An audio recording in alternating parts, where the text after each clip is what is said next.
Wow, it's that time again, everybody. Another beautiful installment of the Cape and Cowl Never Ending Book Club show. Hi, there we are. Hello, everyone. Hi, and good evening. Tonight we'll be talking about Extremity by Daniel Warren Johnson with colors by Mike Spicer. I am your host. Well, I am one of them. I am a third of your hosts. My name is Cody, aka the Mutant Menace. I am joined tonight by two lovely co-hosts. I have Kevin, aka Kev Botzilla, who is romancing the book. How are you doing tonight, Kevin? I'm doing just fine. How are you? Oh, I'm just fine too, baby. I got a great book and I got some great friends to talk about it with. Along with us, we are joined by Eitan. How's it going tonight, Eitan? It's going great. I am also excited to talk about a great book with great people on a great night, on a great show. Yes, me too. It's truly wholesome. As I mentioned at the top of the show, for people just milling in just now, welcome. We are discussing Extremity by Daniel Warren Johnson with colors by Mike Spicer. So welcome in. Let me see. Hey, Raul, thank you so much. Welcome to the chat. Thank you for our intro. That's by Simon Lutrin. Once again, that's Simon Lutrin, courtesy of our new animations. We're very, very thrilled. Yeah. Hell yeah. That one looked really good. Really good opening up with that. That was awesome. It's fabulous. I'm stoked on it. Yeah, I think, Cody, you finally figured out the proper timing for triggering the intro. Timing? Yeah. You like that? Yeah. Serious business. That was really good. No joke. Hell yeah. You guys have any idea how long I wanted to talk about Extremity? How long? So long, forever, since it came out. Well, this is you guys, is this your first time reading Extremity or checking it out, or had you guys read some of it before when it was coming out? Yeah, so this is definitely my first time. My first time reading it through, I read the first issue before it came out on like a PDF sent by Image, and I read it like on an iPad on an airplane, and it was not as satisfying. Like, that's not how I ever want to read a Daniel Warren Johnson comic. Like, not every creator's stuff needs to be read like on, in my hands or whatever, but this one certainly does. Yeah, there's certain artists that necessitate the double page spread, which is really hard to get on a digital device. How did you pick this one, Kevin? How did you land on this as your choice? Well, initially I had a different choice. Shout out to Josh Keller for purchasing my other choice, even though we ended up changing it. We were going to do Fatal, but I think we didn't have quite enough copies for it to make sense. Why are we going to tell people about a book they can't buy? So we're going to put that off for a little while. And I decided next best thing, something that always pops up when I'm thinking about my favorite books, but I rarely get a chance to recommend it because it is a little older. And a lot of the newer stuff that Daniel Warren Johnson has done is a solo trade, so you don't have to recommend a 2-book series to someone. But it's always been really high on the top of the pile for me as far as his stuff goes. It's pretty brutal. I mean, compared to some of the other Daniel Warren Johnson stuff, like there's definitely that thrash metal influence and like just the fucking, sensibilities that he's got in his books. But this one, I think, did almost a better job than some of his more recent stuff with like the implied mythology in this world that doesn't really get explained, but you feel like about it, like it's just done so well over the 12 issues that he wrote for this series that I don't know. I feel like I'd be remiss not to include this in my top like couple of Daniel Warren Johnson titles that I've read. Well, at our store, I think most people probably know Daniel Warren Johnson from Murder Falcon 1, which was a big hit at the shop, both in singles and in collection. And then most recently, Wonder Woman Dead Earth, which also was just a huge book for us. And even in it's this beautiful, big, oversized hardcover. We've sold since it's come out, 30 to 40 copies of that, which is pretty darn good for a $30 hardcover.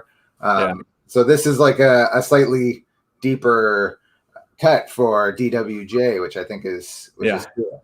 The only way you could have a deeper cut is if we start talking Space Mullet, which was Daniel Warren Johnson's webcomic that he did for years that finally got collected into, I think it was an Oni Press book, right? Either that or Dark Horse. Yeah. Yeah. Oh, probably Dark Horse. But it's amazing. And Raul mentions Beta Ray Bill, which I'm super excited about. I'm only annoyed that there's not more covers that he's doing. I wish there was like 2 for each issue. I'd get them all. He's also been like doing little sprinklings of covers around the different publishers. He's done a few of the Future State covers for the Robin Eternal series on DC. And he's done a number of the Marvel covers over the last year too. Some of those BC covers that have come out for like Immortal Hulk and a couple other titles. Can I tell you that on a project that I'm working on for a future exclusive that Daniel Warren Johnson was just reached out to this morning? Oh, beautiful. So I have a feeling he's probably too busy because of Beta Ray Bill being writing art, covers, all that stuff. But he's a friend of the creator who I'm talking to about this. So I mean, his commissions list is open a lot of the year. It's not like other artists where he doesn't take the commissions. Maybe he just like books stuff really far out because I don't know. I hope he does it. We do something with him. You know how much I would freak out if that happened. I know. It's also worth mentioning too that the other person who gets credit on this, Mike Spicer, is like a long time collaborator with Daniel Warren Johnson. I believe you can find his name on almost everything that Daniel Warren Johnson has done. Maybe except for Space Mullet because it's a black and white book. All this thing needs is a hardcover treatment. Get those 2 paperbacks into one hardcover. That's all I'm saying. It's just 2 paperbacks, right? That's the whole series. That's it. It was a 12-issue series. Had some fucking amazing variants that came out during the convention season when it was happening. I don't know. Let's get into it. What do you guys say? Let's go. Okay. So this story is about a world where people live in clans on various levels of a floating continent. So each clan lives on a different like little floating strata that, and the lower you are on the floating islands, the lower your caste or place in this society. So the story kind of starts as this this clan called the Roto, which you can tell the difference of them from the other people in the book by the markings on their face. It's a very simple but very, very effective way of telling who's who in the book. So the Roto are a clan who are getting attacked by the Pesnina, which is the clan that's at the very top of this floating society. And it's not just like they're getting attacked in some skirmish. The Pesnina are trying to wipe out the Roto. So it starts out with some bloodshed, some crazy action sequences.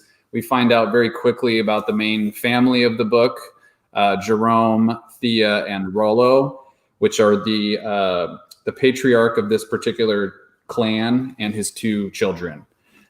We find out during this battle that his wife gets murdered or gets killed as part of this retribution for whatever occurred that caused this.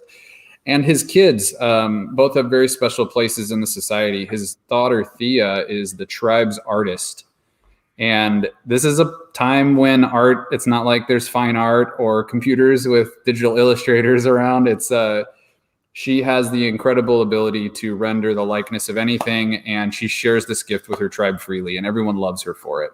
So she's essentially like a beacon of hope for them in this almost like cyberpunk medieval time that we find ourselves in. And then her brother is a gearhead. He's all about building things. He's all about scavenging supplies, kind of reverse engineering technology, and making stuff, which is really cool. So during this battle, when the Rotos are being just run over by the Piznina, they fuck with him real bad. They don't just attack their people. They remove the hand of his artist daughter and murder his wife. And then apparently they let him live. They have a little bit of mercy and they let him live, which ultimately turns out to be a big mistake. Yeah, jump in. You brought up the face markings where the Roto have the red square and the Piznina have the green circle around their eye. And I don't know how well known this story is, but do you know the Dr. Seuss story that it's like the Sneetches on the beaches? I think so. Yeah. It's like you have the Sneetches that have stars on their bellies and the Sneetches that don't, and they're in conflict, and they're like, one always thinks they're better than the other because it's better to have the stars, so it's better not to. And I just thought it was like a really interesting similarity here because we don't actually. We know why the family gets attacked. That results in the death of the mother and the hand being cut off. It's because at some border skirmish before, the queen of the other clan's daughter got like acid thrown on her face, and her face is super messed up. So that's why they're getting retribution. But what I think is a really smart thing and plays into like the themes of the book here is we don't know like the foundation of this conflict. Right. We just know that these two clans are at war and probably always have been and always will be. And like, it's not like there's an inciting incident that matters, which I think is good. If you're going to do a book that's a statement on war and violence and revenge, like the specifics of why it began isn't integral. So I just thought that was a good, And I think too that it just helps with the implied mythology. Like this book, out of a lot of the Daniel Warren Johnson stuff, they don't really start by telling you a lot about the world that you're in. I mean, he does it a little bit in the Wonder Woman Dead Earth, as she kind of like uncovers what's going on as she wakes up to this like post-apocalyptic Earth. But in this one, like Eitan was saying, you don't get the information that there was a small skirmish where like the queen's daughter gets injured, that they don't really explain that till maybe the 4th issue of the first 6 issues. So you're left for a while feeling like maybe you're just being dropped into this cycle of violence that keeps happening between these clans, which is not really the case. So with Extremity, we are brought along for the ride as the Roto family gets their wholesale revenge on the Piznina, and it is bloody and it's amazing, and I'm going to show you a couple cool pages from it. Okay, a couple things we talked about, like look at this art. Here is the daughter right here getting her hand removed and the mother getting stabbed. So you can see like 2 pages in, they're really not glossing over anything. This is a super duper brutal. Oh my God, Eitan, did you see this page where the dude who takes care of the crows lifts up his eye patch and he has cheese inside his eye for his fucking falcon? That was so disturbing. It's so gross. That's nightmare fuel. So gross. I would say did you notice that part, Cody? We lost Cody. Cody's snacking. Sorry, I was on mute. Okay. No, I didn't. I think it's interesting. This book is quite a bit more brutal than his other ones, which has a lot of his other books. Murder Falcon and Wonder Woman are a lot of monster fighting. But like this is people fighting people, and it's bloody, and it's like specific in its violence, like the heads being cut off or body parts being cut off, and it's like almost I get real like Shaolin cowboy kind of influence here with his art style and how gnarly the fights are, and I really appreciate how like there's not a lot of with the exception of the robot who's like the super killer who does cool stuff. You don't see like the dad doing like a super cool spin move and jumping off the wall. It's just like body like smashing together and like people dying in really horrible ways. And again, I think this is like I really think this is a whole statement on war and brutality, and he like went for it. And well, it's also, I think that he had to double down on the brutality in the first volume, because the second volume there's a more measured approach to, like, when I think of Extremity and the 2 volumes that comprise the story, the first one I always think of as revenge, just wholesale revenge, embracing it 100%, no matter what it's going to do to you or your family. And we see it very early on where the father is trying to encourage his children to make these people feel the pain that their mother felt before they died. And he isn't about hearing any alternate takes or any alternate perspectives on what's going on. So when I think of the first volume, just brutality and the cost of revenge. And the second volume is a bit more of a redemption song where we get, is the family going to continue down this bloody path and ultimately destroy themselves as well? Or is there some way that they're able to bring this world together or get to a place where they don't, where the cycle isn't just continuing nonstop? So it's cool. I think this is double down on the brutality because that second volume has a bit more hopefulness to it. But I don't know. I think even as just the awesome revenge comic, it reads real well with this first 6 issues. Oh, it reads. It's fantastic. So good. I will say, like, I just keep comparing it to the other 2 books because those are the ones I think of when I think of Daniel Warren Johnson. But like, this one didn't tug at my heartstrings in the same way that like Murder Falcon did, or even Wonder Woman did. Like, maybe I'm just cold-hearted, but like the wife being killed and like the revenge of there's a few moments where you actually see how much they miss the mom, the remaining of the family, but it's not quite the same gut punch, at least in these first 6 issues. And I'm certainly going to read 7 through 12 to finish the story. But it just doesn't, the way, you talk about Murder Falcon all the time, how it makes you cry when you read it, and certainly I get lumps in my throat, and I got it even in Wonder Woman with her, remembering Superman and Batman and stuff. It really kind of chokes you up, and I didn't have that moment in this book. You might get closer to that in the second volume. I don't think that this book is on the same emotional level as his other stuff, because the conflicts in the other works, like especially the Murder Falcon, that's a very relatable conflict. What his wife is going through and the things that pull at my heartstrings. That's something most of us have been affected by at some point in our lives. I've never really been affected by interplanetary medieval brutal warfare. Like it's a little harder to see myself in the story, but there are some really humanizing moments that, like you said, you can see how much they love their mom. You can see how much Thea inspires her tribe and what she means to them. Right. And you can also see Thea, who ultimately, I mentioned just a little bit ago that the father has set his family on this path to revenge, and they're going after each individual who had a part in removing his daughter's hand and killing his wife and wiping out a bunch of their clan. But let's see here. But you get a sense that his daughter, being this hopeful like beacon for the tribe, you see very quickly how her younger brother, who's the gearhead, he's not really down to kill a bunch of people.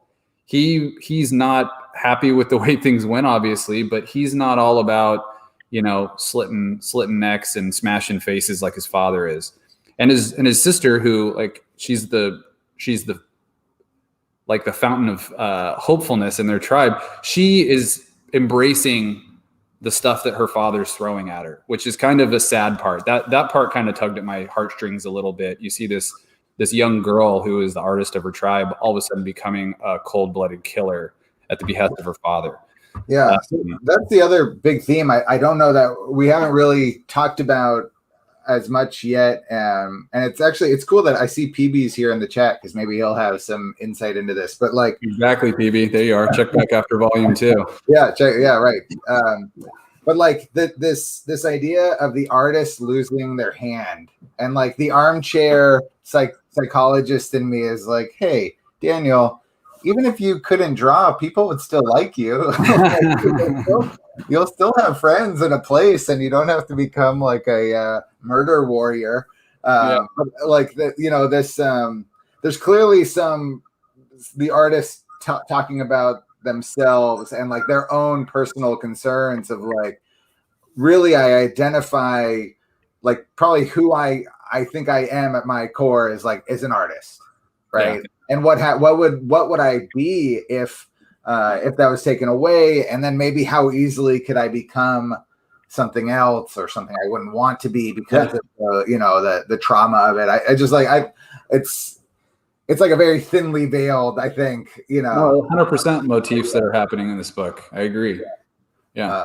Which I think is I think it's interesting, and I think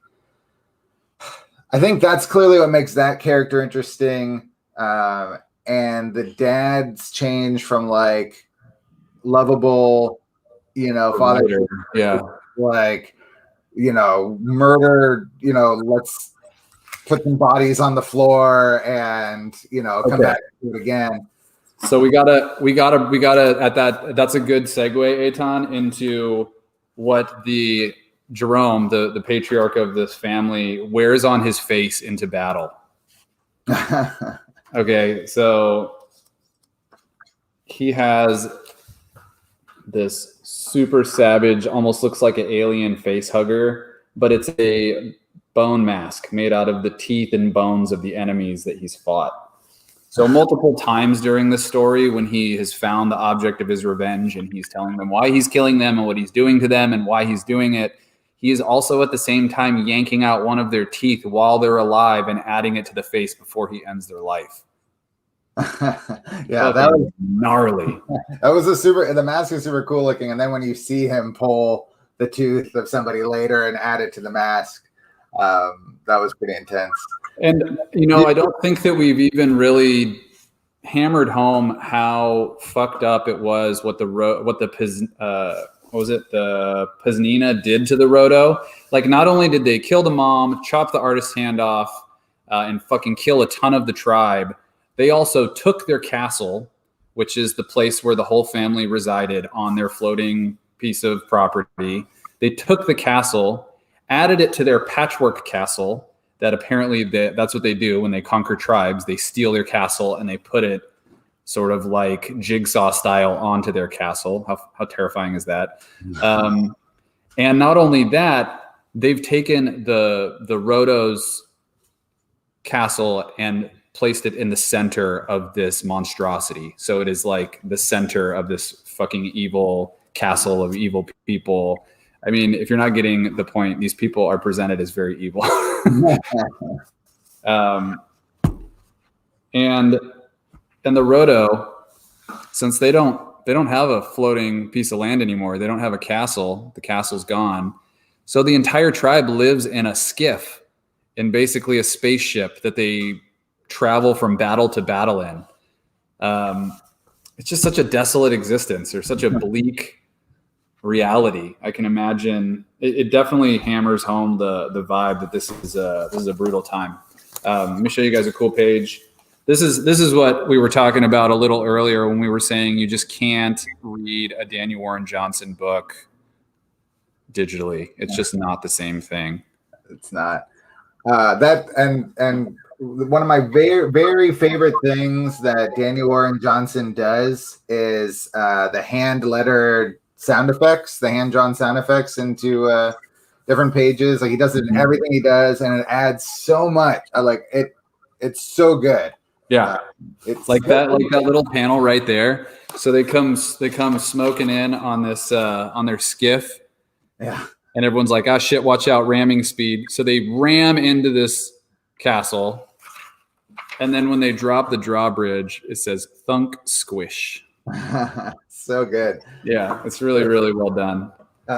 This book too is like, I mean, I haven't read Space Mullet, which I need to. I've been meaning to for a long time, but like, as this book essentially being the one that I think introduced most of the world to Daniel Warren Johnson, it's like, it's so well formed, like it's so well crafted, you know, to get like snobby comic book fan on it. Like it is, this doesn't feel like somebody's first. No, not at all. There's like, no lulls. It's not a roller coaster other than just like fucking high octane intensity the entire time. No. And I mean, everything flows so well, looks so good. I mean, the coloring really helps. I think the coloring is super strong. Yeah. But I don't read this and then read like Murder Falcon. And maybe I need to read Murder Falcon again after this and be like, whoa, this guy took a major leap. It's like, no, this guy hit the scene and knew what the fuck he was doing. And it's good. If you look back at Daniel Warren Johnson's art, like on his Instagram page too, like his art's gotten way better and way faster over the recent years. And you can tell that there's a shift that happened where he just started having tons of fun making stuff as crazy as he possibly could. Did you follow all his posts for Inktober when he was doing all the professional wrestlers from like Japan and the US? Yeah. Dude, what the fuck? I didn't know who most of them were, but I enjoyed them anyway. It's so cool. It's so cool. And he doesn't miss opportunities. There's lots of comics that you read where, you know, the story goes down and then you're sitting there thinking about it and you're like, they really should have done this one thing and it would have made it better. Whenever that happens in a Daniel Warren Johnson book, you turn the page and then he does it. One of the things that he would have just been such a sad situation is if he took this artist who's becoming a warrior, a cold-blooded warrior, and he didn't do something with her missing hand. Like, what are you going to put on a missing hand? A hook, a sword? How about a cool mech arm that deploys blades that lets you chop people's fucking heads off? Slice. I mean, there's so many layers to this and elements that just make the story even cooler than it is. I don't know if that made sense. So they go after one of the Piznina generals that they go after first is a general who was playing the violin when their castle was being invaded and they were chopping the hand off of his daughter. Then they go after the gentleman who was holding his daughter down when they chopped off her hands. And then they go, who was the last guy? Do you remember, Eitan? Who the last one that they went to track down was? He made a weapon or something, didn't he? No, the guy who stabbed his wife. That's right. The guy who stabbed his wife.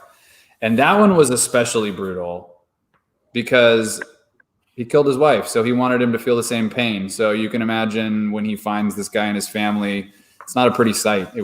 That was probably the most brutal scene in the book for me. I don't know about you, but the part where he just fucking killed that dude's family was really. Yeah. I mean, when Jerome has the guy who murdered his wife and hurt his daughter, you learn who that guy is at that moment. I mean, you get before that he is a general and that he's brutal and all this stuff, but then in that small personal moment, that's just him and a handful of other people, you see, oh, this guy has changed a lot since this all happened. Yeah. You know, and I would say maybe in this book they trade out the tugs at the heartstrings for straight up stomach flop, because that scene made my fucking stomach flip. I was just like, my God. Yeah. There's also this cool element which plays out a lot further in the second volume where the the son, Rollo, he, like I mentioned before, he's a scavenger. So whenever they're cruising around, he goes down to the ground and he likes to look for old machinery and technology and books that he can use to figure out what caused their world to be this series of floating islands to begin with. And that's the other thing. There's this like undercurrent of a mystery that we have no idea why this world is a bunch of floating chunks of land, but something happened that caused it, which you get a better sense of in the second volume. But when the brother's out cruising around looking for some stuff, he finds a little robot. I'm so bad at this. He finds a mech, which is, they mention it's like the most advanced thing they've scavenged so far. It's so, bring it with us. Let's check it out. It ends up becoming sort of an ally to the family, and it proves itself very useful when they're being charged by a giant space dinosaur. Look at this double page spread. Thanks, Cody, for being the page man. I know it's a lot of back and forth. But of course. Look at that shit. A fucking robot with a dope like nomad cape just blasting a dragon dinosaur monster in the chin, knocks it out cold. Like, I don't know. You can almost feel, like you were saying, Eitan, when he writes wham or he writes the sound effect, like you feel it. Yeah. Feel it. Yeah. That robot character is really interesting to me because he's not written at all like a stereotypical science fiction robot ally. He's not C-3PO like right. What can I do for you, master? It's like he's probably the most empathetic character in the story, and is feeling regret and like really stands up for people. A lot of the other characters are acting pretty selfishly. Jerome, certainly, the son, and to an extent, the daughter maybe a little less so, but this robot keeps saving their ass and not really being very happy with himself about it. It was just, it's interesting. I guess that he created that character as a robot because he needed like a crazy killing machine, but he doesn't write it like a pre-programmed machine. Yeah, well, you get a bit more of a look into Shiloh and where he came from and what his true purpose is when we get a little deeper into the book. Yeah, well, there's a reason he's not written as a typical robot.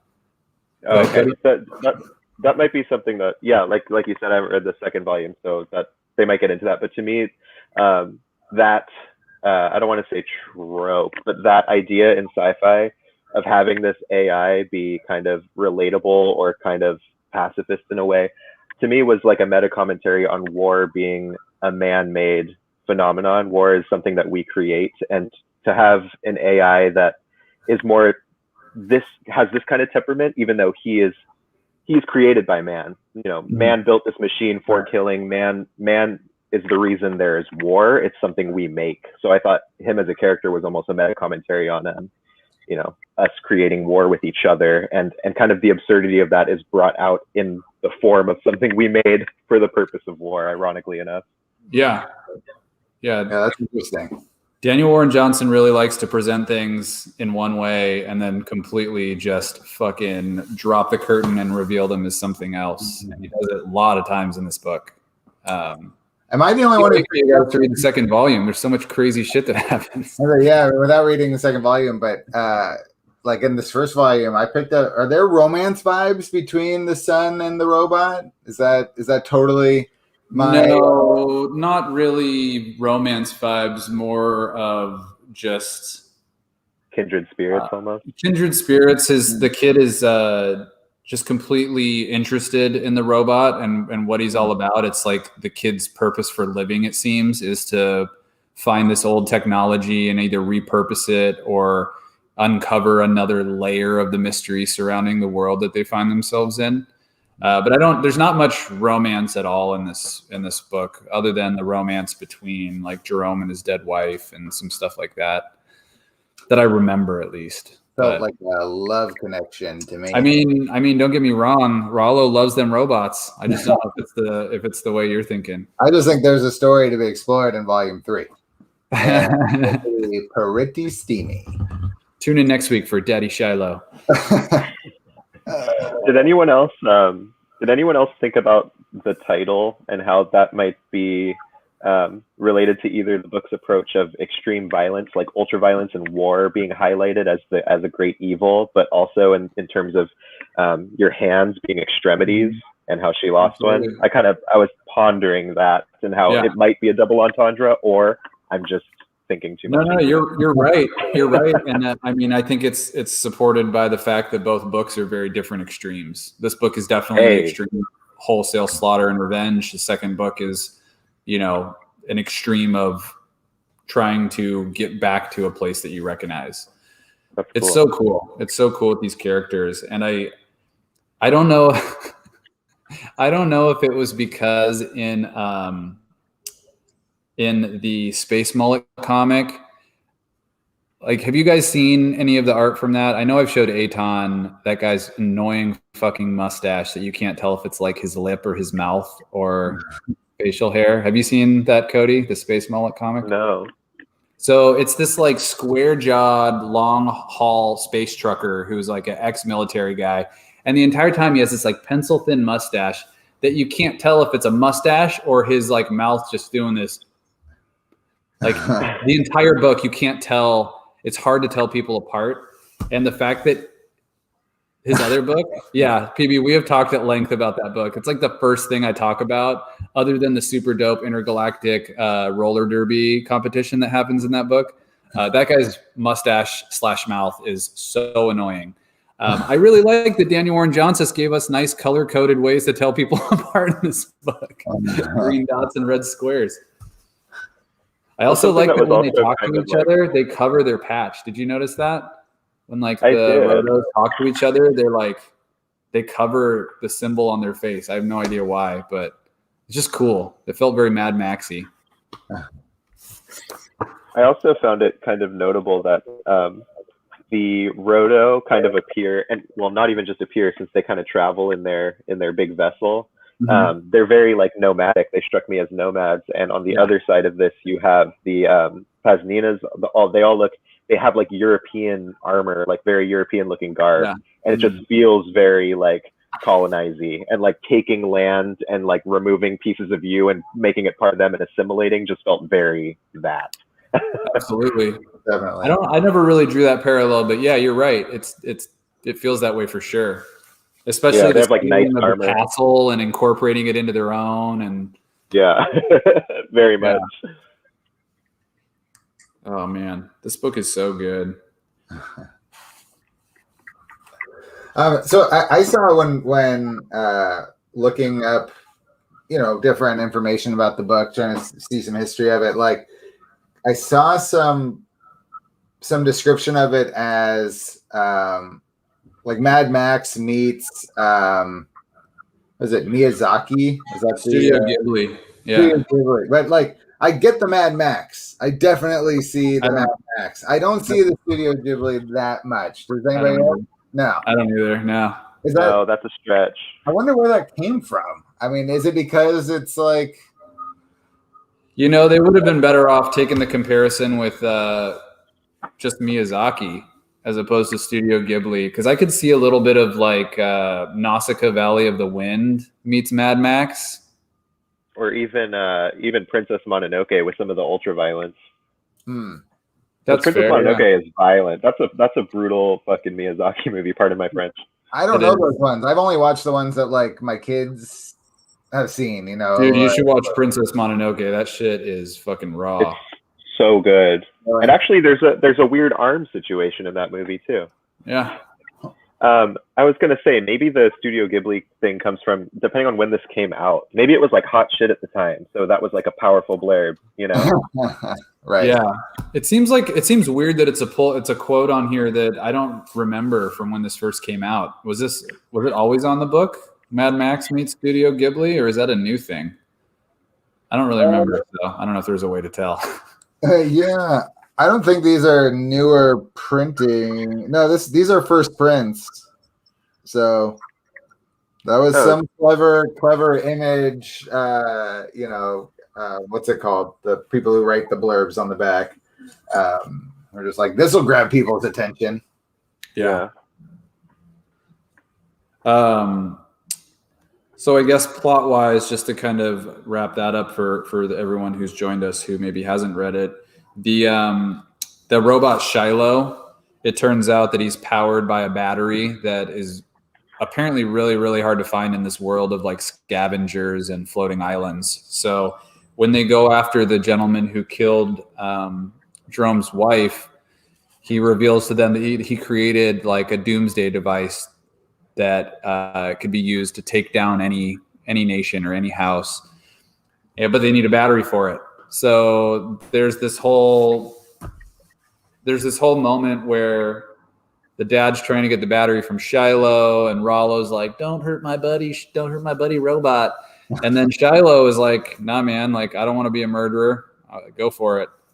And so they pop it out, and I get the sense that just based on the beasties that we've seen so far, that this is going to call forth a ton of really fucking freaky monsters from the what do they call the dark? There's like a name that they give their world that's pretty cool that I'm forgetting right now. The Ancient Dark. The Ancient Dark. How fucking metal is that?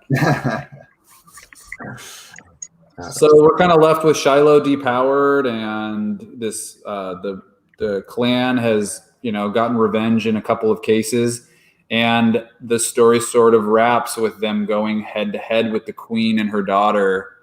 God damn, I want to read this book all over again when I get home. Yeah, man, I think it was a good choice. I'm glad we read it because it definitely makes you want to read some more. I wish there was like a bigger Daniel Warren Johnson library to dig into, but he's probably super young. I have no idea. I mean, I've seen him. He doesn't look any older than. No, I think he's like our age. You think? Yeah. So there's plenty of time for him to get out there and do some more. I think, man, I don't know. I know we haven't really done any volume 2s for things. Maybe we'll just read it and talk about it amongst ourselves. Yeah. Or people can grab volume 1 and 2 and come and talk to us about them. They'll give us their thoughts IRL. And if you're a cover hunter, like I was saying, they have some really fucking cool variants for these early issues that are probably a little harder to find now, but that just makes it a fun challenge to go find on your own. Oh my gosh, he's 87 years old. Must be all that heavy metal that keeps me young. Yeah, he's got Samson locks keeping him young. Cut that hair off. Forget about it. I think we did a really good job talking about this book. There is still some more time in this hour.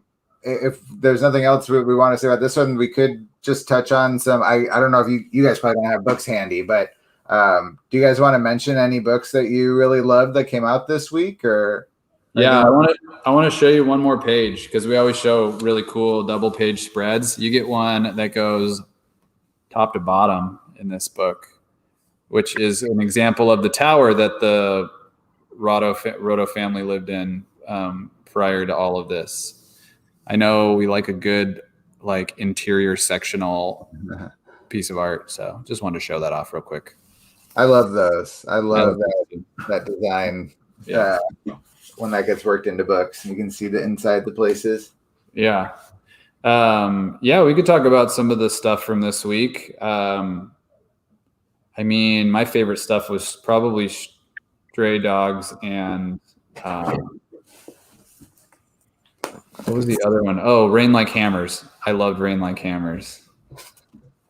What about you, Cody? You still are trying to catch up on some reading this week, like I am. Yes, yes, I am. But I did want to say that the Department of Truth Volume 1 dropped today. So anybody who has slept on those issues for any reason or has been trade waiting, now is the time. Jump on this series because it's incredible and just got picked up for some kind of television series deal somewhere.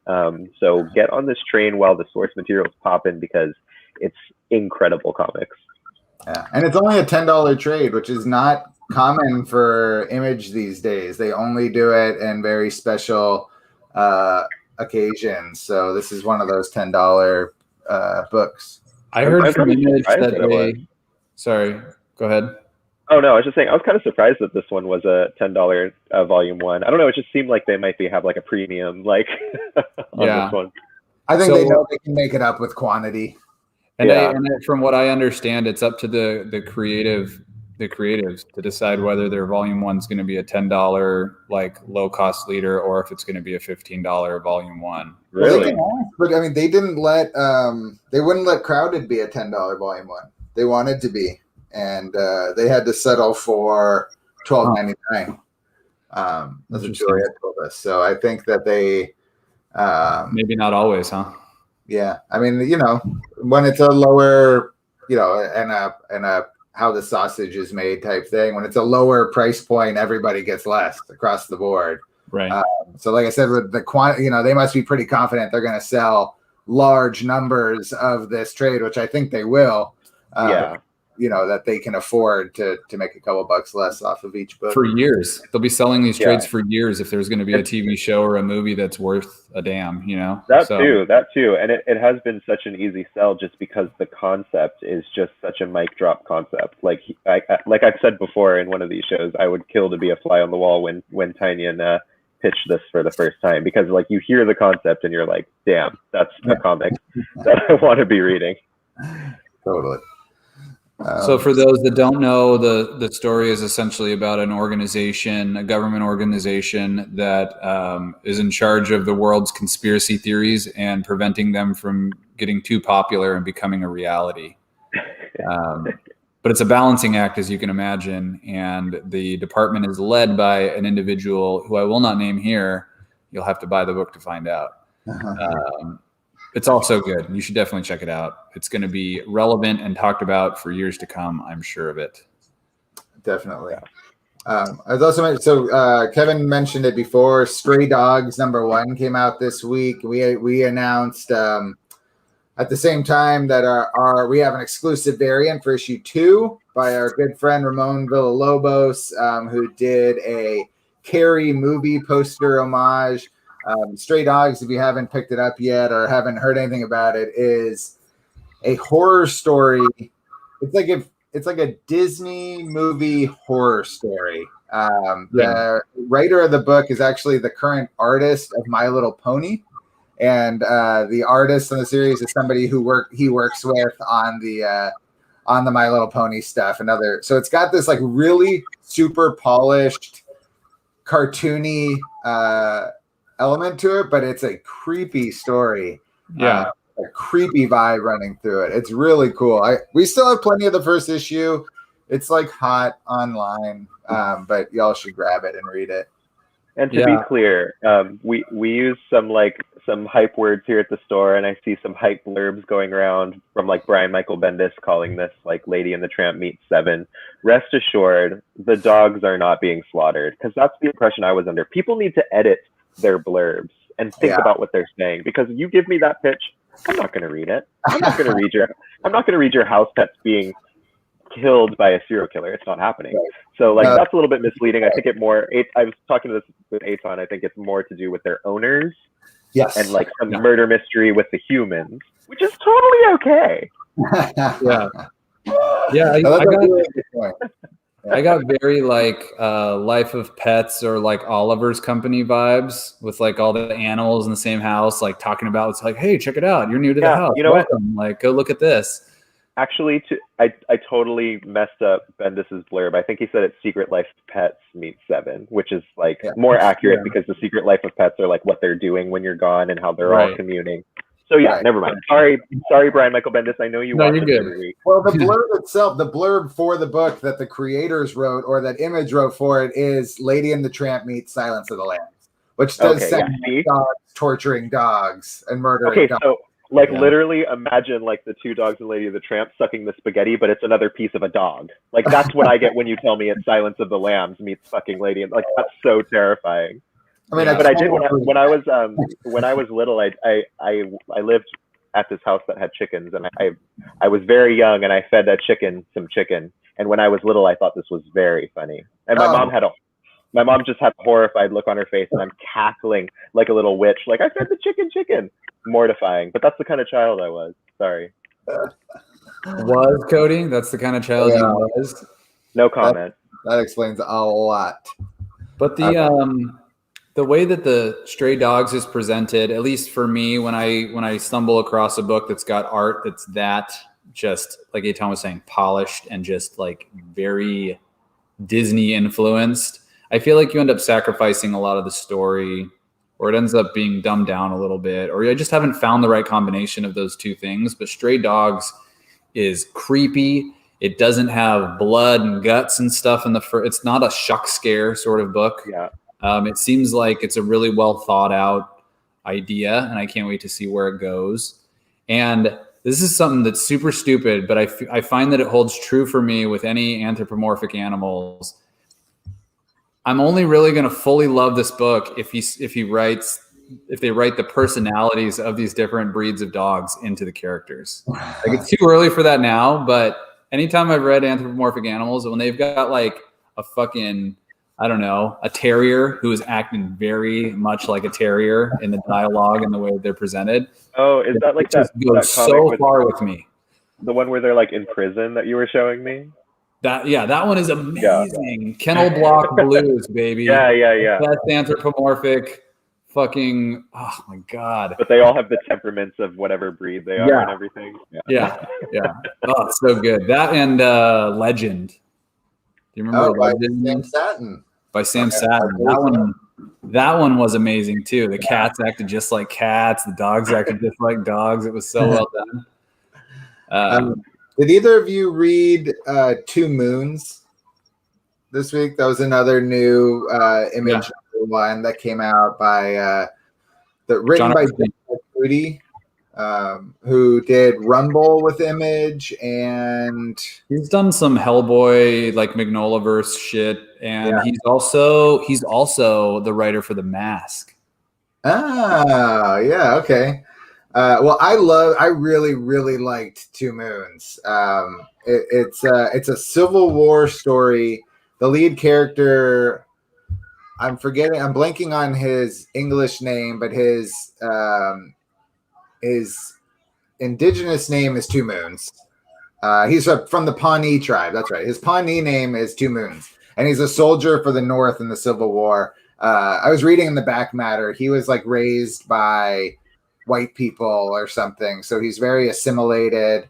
But this story is him on the front lines fighting for the North, and then is now being visited all of a sudden by his like shaman dead shaman grandfather.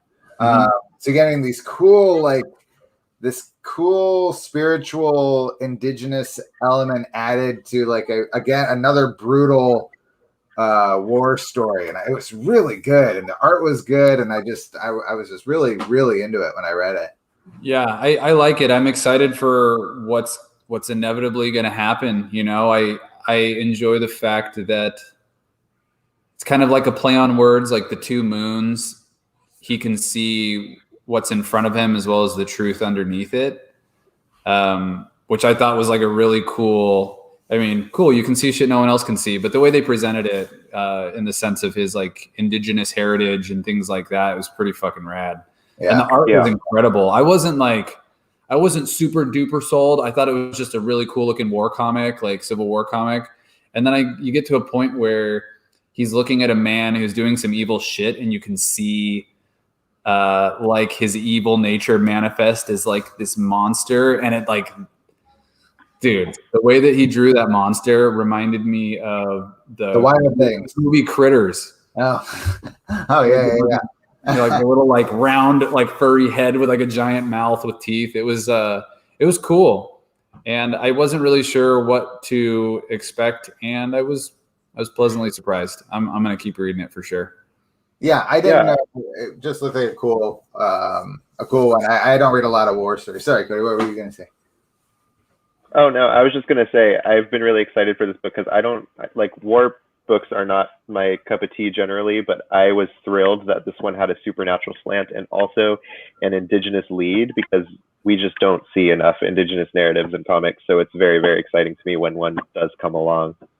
Right. I'm getting really into back matter these days in comics. Like it used to be, I just skipped over it pretty much every single time. Like the writer writes an essay and I'm like, boring. I got more back. No, Don't tell that Brubaker. Yeah, Brubaker. But I've been really like paying attention to it lately, and Arcudi writes this letter in the back of Two Moons, and he's saying, you basically get two interpretations of indigenous people in a lot of media. You either get like the all-knowing, spiritual, the all-knowing spiritual character, or the savage warrior, killing machine. And you don't ever get one that's just like, it's just a guy. He's just a guy from this culture. There's like you're a guy from this culture, and like we're just guys, which I always really like. You just want to see people being people, not a cookie cutter version of a person. Yeah, no caricatures, please. Right. Yeah, we are moving past that in our culture. I think finally it's taken a very long time, but growing up, and being mixed race and growing up gay, I'm very used to seeing just like I was often on screen. People that I could possibly relate to were generally like comic relief or the gay best friend who was sassy in one note, and so that kind of thing is just like it's exhausting. So it's great to have three-dimensional characters from other walks of life. To more people need to see humans being humans. It's a very healthy experience in whatever media you're consuming. Right. Yeah, I'm all for like the resurgence of all these cool like indigenous roles and art forms. I like it. I like it a lot. Yeah. I just framed Jeffrey Veregi art to hang in our new space. Right. We got those prints a while back, and Melody just got some fucking sweet frames to put them in. They're gonna look nice. None of those cheap ass frames, right? No, I can't be in charge of buying frames. Too cheap. Did anyone have any other books they really, really, really like this week? Just a highlight, speaking of people sharing their voices in comics, Marvel Voices Legacy is out this week, and this is in celebration of Black History Month. This is narratives of Marvel characters told by creators of color, and it's very exciting. I always love when Marvel does these things. They did one actually for Indigenous as well, and Jeffrey Veregi did the cover for that one. We have great stories from Indigenous creators, including a Danny Moonstar one for you X-Men people. But yeah, that's kind of an exciting thing that I thought came out this week. It's a little anthology, but it's great. Yeah. It's great that Marvel is giving the platform to creators to do these things. Totally. Also, in that vein, Nubia came out this week, a new YA DC graphic novel about Wonder Woman's sister from the island, from Themyscira. This is like a different take on her. She's, I think it's still Nubia, but maybe she was raised in man's world and now is just developing her powers and kind of learning about who she is. And like, I think it's I haven't read it yet, but my understanding is that it's like, what if you should be Wonder Woman, but the world, because of the way you look, won't let you be, which is a pretty interesting story. So I'm Nubia, the real one, right? Yeah. And also this month for Black History Month, we got the Black Panthers, the history of the Black Panthers graphic novel by David Walker. And it sucks that we didn't put together like a Black History Month display like we usually would if people were coming into the store. But there were some really great releases this month. But fortunately, people are still finding. But we got to highlight them like this and let people know. Right. Yeah, if you ever need some Black History Month sort of materials, things that feature Black leads or all that cast or anything like that, you let us know, and we're happy to dig stuff up for you. That's the most fun we have at work during the day, is getting stuff for people when they give us some guidelines like that. So don't be scared. It's true. It's always this like blissfully desperate scramble. All three of us will stop what we're doing and like look at the shelves because we all love to do it like equally. Yeah. So it's like literally a highlight of the day. So definitely ask us for things like that. Very much so. And I don't need to go into it all big or anything, but Rain Like Hammers, you guys heard me talk about issue number 1. Issue number 2 is just as good. I will save my review for one-on-one with some beautiful people when you come to the store and ask me that's good. Nice. Well, anything else, gentle folks? Or are we going to call it a night for the night? I think we've done it. I think we've successfully demonstrated to everyone that they need to read Extremity Volume 1 and probably Volume 2. Let's be real. You're not getting the whole story unless you do Volume 2. Yeah. But we will be doing Fatale Volume 1 probably in another month or 2. So stay tuned for that. We will try to be better at announcing our books a little bit more ahead of time and having those books in stock, hopefully. Yeah. I have an idea of what my book will be because it's my turn to choose the next one. And I know what I want it to be, but I want to bring in a guest. Well, you know what? We can read it either way, right? We could read it even if he doesn't come. We could, but we're fingers crossed that we will be joined by a guest. We're trying to get a guest. So I'm going to wait. I don't want to. I don't want to. Wait. We're going to get a guest hopefully for our next book, and we're going to announce it in advance because I want everybody to read it with us, and I want the audience to chat with us. Yeah, because we want some questions. If we have this guest on, it's going to be somebody you're going to want to ask questions to. So it'll be good. Oh yeah. Hey, Eric, Rigsby, Raul, PB, Quinn, you guys are the best. Thanks for joining us tonight. Yeah, thanks for chiming in. Smash that like button. Smash it. Smash it. We'll see you guys later. This has been Cape and Cowl Comics with another installment of the Never Ending Book Club show. Thank you so much. Ooh. Cool. Wow.